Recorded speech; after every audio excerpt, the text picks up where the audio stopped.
Good morning. 1 John 3:11 through 13. For this is the message which you have heard from the beginning, that we should love one another.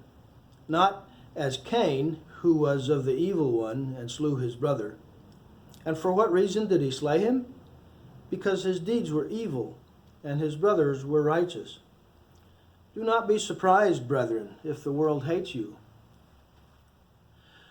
A good friend of mine watched last Friday, I guess it was, the Brief Thought, where I mentioned that so many of our Christian brothers and sisters around the world are being persecuted for their faith. It's dangerous or illegal to be a Christian in many of those countries.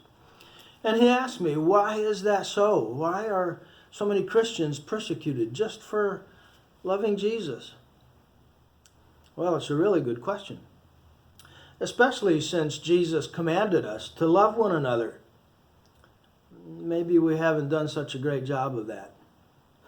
No, I'm sure we haven't. And it's surprising too, because Jesus was the hero of the downcast, the downtrodden, the rejects.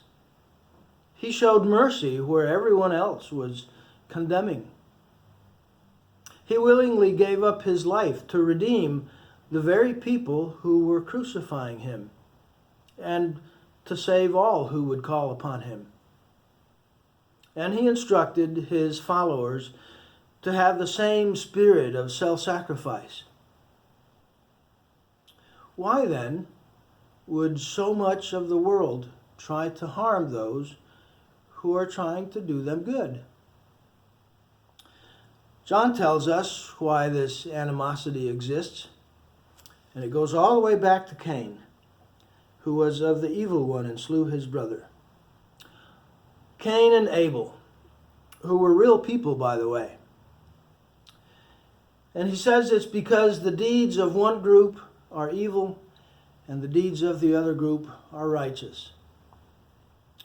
John had written about this way back in his gospel in chapter 3:19. And this is the judgment, that light has come into the world, and men loved darkness rather than light, for their deeds were evil. For everyone who does evil hates the light and does not come to the light, for fear that his deeds will be exposed. And in verse 13, John says, do not be surprised, brethren, if the world hates you. Again, it goes back to one of the warnings that Jesus himself gave us.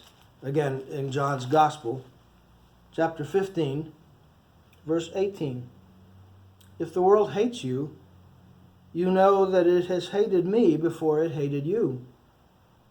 If you were of the world would love its own.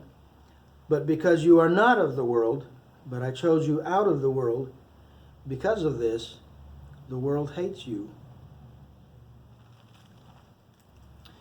You could say that they hate us because they hate Jesus. They're still trying to crucify him again and put him back in that tomb. And yet, in spite of that, there is still verse 16. We know love by this, that he laid down his life for us, and we ought to lay down our lives for the brethren. God bless your day.